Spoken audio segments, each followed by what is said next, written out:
Hi everybody, my name is Clifton Murphy with funnybugbees.com. Please visit our website for beekeeping products and lots of useful articles. Today what we're going to do is be crafting a 8-frame honey soup. We're going to show you how to make it. Today's version we'll be making the rabbeted corner version instead of the box joint or finger joint version. It's much simpler for you to create the rabbet joint version. And despite the information online, everyone agrees that box joints are stronger than rabbet joints. But when you're talking about a beehive and the weight that it carries, the difference is inconsequential because even a rabbet joint is more than enough strength for the application that it's being used for. And it's actually the type of box that I prefer. The reason for that is that rabbet joint hive boxes have less surface area of end grain on the wood exposed to the elements. So commercial beekeepers usually agree, I agree, rabbeted joints on the corners of your honeybee hives will stand up longer than box joints. So let's get to it. Okay, the first step in your process is going to be to cut your lumber. Today we're using grade 2 or better. It has the fewest knots.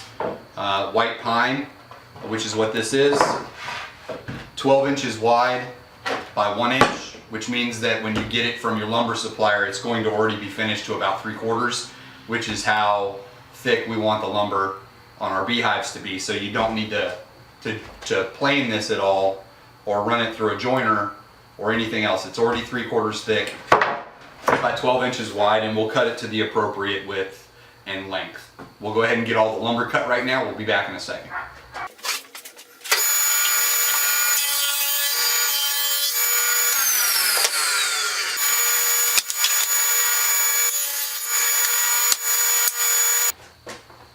Alright, so we've cut our lumber, 2 short, 2 long sides.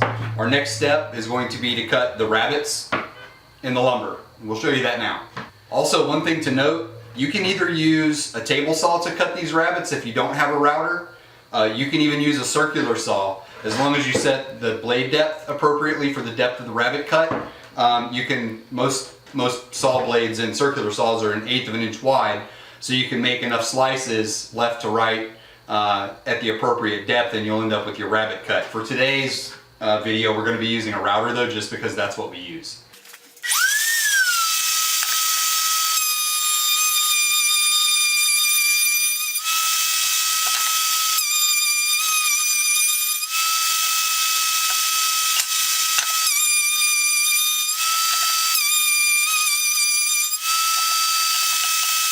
Alright, we finished the dado cut for the rabbet.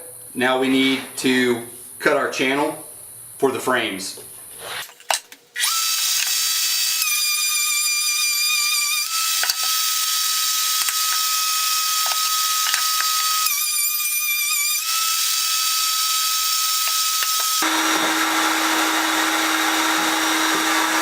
Alright everybody, now all you have to do is construct it.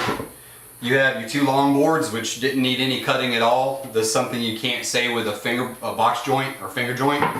And you have your short sides, which were cut on 3 edges really quickly with a dado, 5/8 wide and 3/8 of an inch deep. All right, so after our lumber's cut, what we end up with is 2 long sides, 2 short sides. We didn't have to do anything special to the long sides. No boxes cut, no. For the box joint, finger joints, nothing done, just cut the length and width, so it saves you a lot of time. And then we have 2 short sides, as you can see, that we cut a 3/4 inch wide dado down the short sides, and that's 3/8 of an inch deep. And then on the long side, we cut a 5/8 by 3/8 dado, and that'll be your frame rest. That's where your frames will sit. These are deep frames, of course, but I'm just showing you.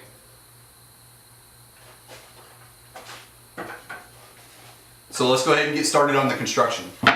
Alright, now we're ready for the construction process, and to do that, to start that, what we're going to do is glue up all of our joint ends for our long boards. So we're going to put a bead of glue on both pieces of wood you're always going to glue both pieces of wood. First of all, it seals the end grain, so it keeps water out. And you're going to get a better connection between both pieces of lumber.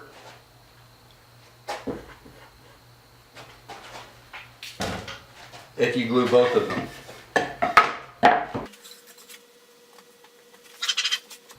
Then we're just going to nail it. Make sure everything's flush.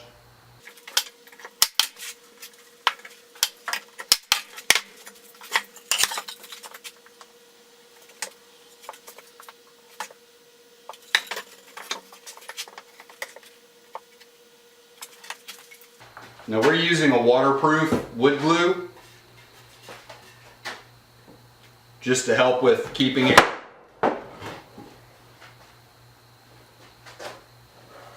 sealed.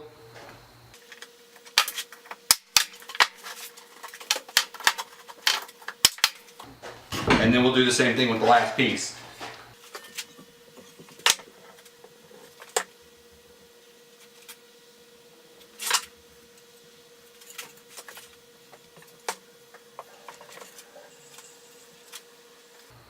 Get everything flushed up really good.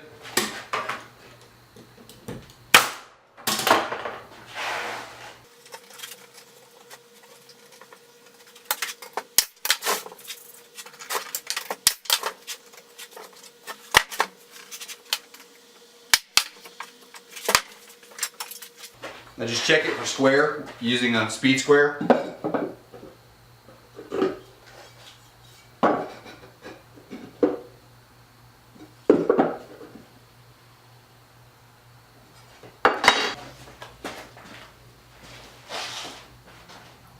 Now what you're going to do after you've got the 2 nails in each corner and glued up is just go ahead and nail it all the way around.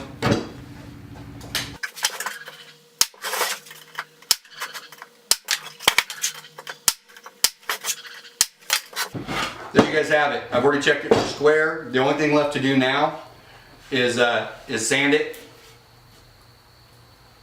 and paint it. And I'll give you a demonstration right now of how strong this is if you think that rabbet joints are not strong. Okay, what I've got here for you guys is a box that's previously been constructed. As you can see, that's a rabbet joint corner, not box joint. This is one that we finished earlier and just painted. So let's see if it can actually hold up to any weight.